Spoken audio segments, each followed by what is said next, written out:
धर्म का नाम आते ही कुछ लोगों की बुद्धि पे जैसे पर्दा सा पड़ जाता है, आंखें बंद सी हो जाती हैं। नमस्कार मेरे साथी, मेरे प्यारे विद्यार्थियों, मैं आज आप लोग के सामने सुप्रीम कोर्ट की इस टिप्पणी के बारे में कहूंगा कि जबरन धर्मांतरण बेहद गंभीर खतरा है। क्योंकि सुप्रीम कोर्ट ने कहा है कि जब हम जबरदस्ती किसी को धर्म परिवर्तित कराते हैं तो वह राष्ट्रीय सुरक्षा और धार्मिक स्वतंत्रता दोनों के लिए खतरा है। इस पर आगे बढ़ने से पहले मैं जान लें कि हमारे संविधान में धार्मिक स्वतंत्रता के बारे में क्या कहा गया है। संविधान के अनुच्छेद 25 से 28 में कहा गया है, धार्मिक निरपेक्ष राज्य का अर्थ है भारतीय राज्य का अपना कोई धर्म नहीं है, किंतु यह समस्त नागरिकों को किसी भी धर्म में विश्वास रखने तथा अपनी पसंद के अनुसार उपासना करने की पूर्ण स्वतंत्रता प्रदान करता है। यह इंडियन कॉन्स्टिट्यूशन के अनुसार धार्मिक स्वतंत्रता की एक परिभाषा बताई गई है। लेकिन इस धार्मिक स्वतंत्रता के आड़ में धर्म परिवर्तन का काम हो रहा है, जबकि धर्म परिवर्तन के लिए संविधान में कभी भी कोई रोक टोक नहीं है। साफ साफ कहा गया है अपनी आस्था पूर्ण विश्वास से किसी भी धर्म के अनुसरण कर सकते हैं। लेकिन यहाँ पे देखिए क्या है, प्रलोभन देकर धर्मांतरण रोकने की मांग की गई है।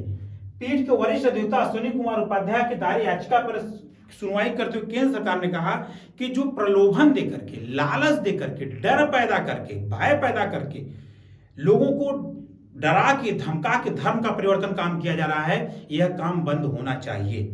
वास्तव में देखा जाए तो यह दोनों तरफ से गलत है, संविधान के अनुसार भी गलत है और सामाजिक तौर पर भी गलत है। लेकिन इसमें थोड़ा सा ध्यान देने वाली बात है हमारे धर्माधिकारियों को कि आखिर ये लालच देकर के धर्म परिवर्तन का सिलसिला क्यों चालू हुआ है। ये बात ईसाई मिशनरियों से शुरू किया है। जब अंग्रेज भारत में आए थे तो ईसाई मिशनरी भारत में आना चालू हुए तो उन्होंने भारतीय आदिवासियों को, गरीब जनता को प्रलोभन देकर के धर्म परिवर्तन किया और बहुत बड़ी संख्या में हमारी आदिवासी जनजातीय लोगों ने ईसाई धर्म को स्वीकार कर लिया।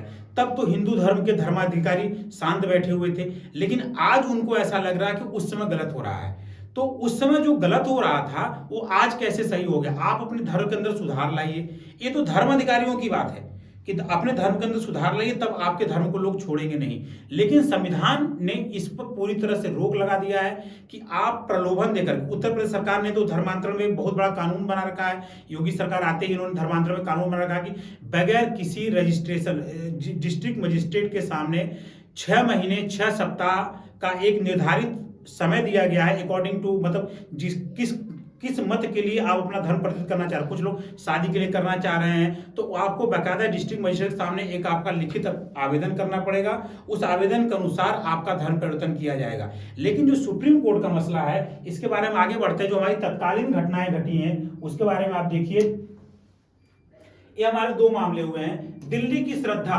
और आफ्ताब की जो लव स्टोरी है, ये लव जिहाद का मामला है, लेकिन यह भी एक धर्म परिवर्तन के मामला के अंतर्गत आता है। श्रद्धा और आफ्ताब की लव स्टोरी, जिसमें श्रद्धा का मर्डर कर दिया गया और उसके 35 टुकड़ों को फ्रिज में रख करके 2 महीने से लगातार, 2-3 महीने से लगातार डिस्पोज किया जा रहा था।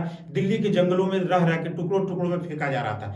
एक ऐसी लव स्टोरी है जिसमें क्या इसका अंत हुआ है। यहां पर भी मामला धर्म परिवर्तन का ही है, क्योंकि श्रद्धा हिंदू कम्युनिटी से थी और आफ्ताब एक अदर कम्युनिटी का था।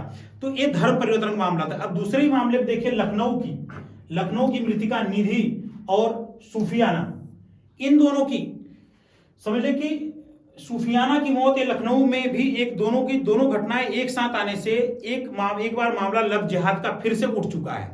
उधर सुप्रीम कोर्ट ने जबरन धर्म परिवर्तन की बात कही थी और यहाँ पे जो लव जिहाद वाली बात थी, लव जिहाद भी एक तरह से प्रलोभन देकर धर्म परिवर्तन का मामला है, जिस पर कि हिंदू धर्म अनुयायी काफी सख्त हैं। मुस्लिम धर्म में तो बहुत पहले से कट्टरता का इसमें बीज बो दिया गया है। कोई भी किसी धर्म में अदर धर्म के लोगों से विवाह करता है तो उसको धार्मिक कट्टरता का सामना करना पड़ता है। लेकिन हिंदू धर्म की लड़कियां जो हैं ज्यादा मुस्लिमों की तरह आकर्षित होकर के उनके प्रलोभन में आकर के किसी भी कारणवश उनका शिकार होती हैं और नतीजा किसी को 4 मंजिली छत पर से फेंक दिया जाता है और किसी के 35 टुकड़ों काट करके दिल्ली में फेंक दिया जाता है। लेकिन जो धर्म परिवर्तन की बात है, इसके साथ एक मामला और आता है, उसमें हम देखते हैं वो कौन सा मामला है। वो है मॉब लिंचिंग। मॉब लिंचिंग भी एक डर पैदा करके धर्म परिवर्तन का मामला आता है। जैसे सुप्रीम कोर्ट ने कहा है कि यह धार्मिक स्वतंत्रता और राष्ट्रीय हित दोनों के लिए खतरा है, तो मॉब लिंचिंग से किसी स्पेसिफिक समुदाय के अंदर डर पैदा किया जाता है, और वो समुदाय होता क्या है, देखिए ये जहां पे जिस क्षेत्र में जिस धर्म के लोग ज्यादा होंगे, जैसे पूरे भारत में हिंदू धर्म के लोग ज्यादा हैं, लेकिन कुछ ऐसे भी क्षेत्र हैं जहां पे अल्पसंख्यक बहुसंख्यक में हैं। तो जहां पे अल्पसंख्यक बहुसंख्यक में है वहां पे बहुसंख्यक अल्पसंख्यक बन जाता है, और किसी कारण उन्हें भीड़ के द्वारा मार दिया जाता है। तो जो भीड़ के द्वारा, क्योंकि भीड़ की शक्ल कोई निर्धारित नहीं की गई है हमारे संविधान के अनुसार और समाज के अनुसार, तो भीड़ की शक्ल में जो हत्या होती है उसको मॉब लिंचिंग कहा जाता है। मॉब लिंचिंग के भारत में देख क्या गया, मॉब लिंचिंग लोगों की एक बड़े समूह द्वारा एक व्यक्ति के प्रति हिंसा के कार्य को संदर्भित करता है। तो लिंचिंग का मतलब होता है लोगों के समूह द्वारा किसी को मारना, खास करके फांसी लगाना। मॉब लिंचिंग मानना मानव शरीर और संपत्ति के खिलाफ एक अपराध है जो कि लोगों को और एक समाज के व्यक्ति के रूप में प्रदर्शित करता है। तो मॉब लिंचिंग भी एक धर्म परिवर्तन, जबरदस्ती धर्म परिवर्तन कारण है, क्योंकि ये बहुसंख्यक क्षेत्र में जो अल्पसंख्यक होते हैं उनके अंदर डर पैदा होता है और वो धर्म परिवर्तन की तरफ प्रेरित होते हैं। हम आगे बढ़ते हैं, एक और मामला ऐसे आता है इंटरनेशनल कम्युनिटी। भारत में जो अभी इंटरनेशनल वाली बात करेंगे, भारत में जो धर्मांतरण कानून है उसके अंदर इंटरनेशनल, जो अमेरिका में अंतर्राष्ट्रीय धर्मांतरण एक ऑफिस बना हुआ है, उसके अनुसार भारत में जो धर्म परिवर्तन के मामले हैं उसमें भारत के लोगों में धार्मिक असहिष्णुता के कारण और पूजा स्थल पर हमलों में वृद्धि हो रही है। यानी कि किसी मंदिर में बम फेंक दिया, किसी मस्जिद में बम फेंक दिया, किसी मंदिर के सामने कोई घटना घट गई, किसी मस्जिद के सामने कोई घटना घटी, यानी पूजा स्थल जो श्रद्धा के स्थल होते हैं और धार्मिक अल्पसंख्यक समुदायों के सदस्यों पर हमले वर्ष भर होते रहते हैं, जिनसे हत्याएं और डराना धमकाना उनमें शामिल है। इनमें गो हत्या या गो मांस के व्यापार के आरोप के आधार पर हिंदुओं के खिलाफ हमले की घटनाएं शामिल होती रहती है, जबकि बहुत बड़ा मामला है। अक्सर ऐसा होता है कि अगर किसी के ऊपर गो हत्या का, किसी मोहम्मदन के या अल्पसंख्यक के ऊपर गो हत्या का आरोप लग जाता है तो उसके खिलाफ मॉब लिंचिंग का मामला बहुत जल्दी बन जाता है। इस खबर में हमारा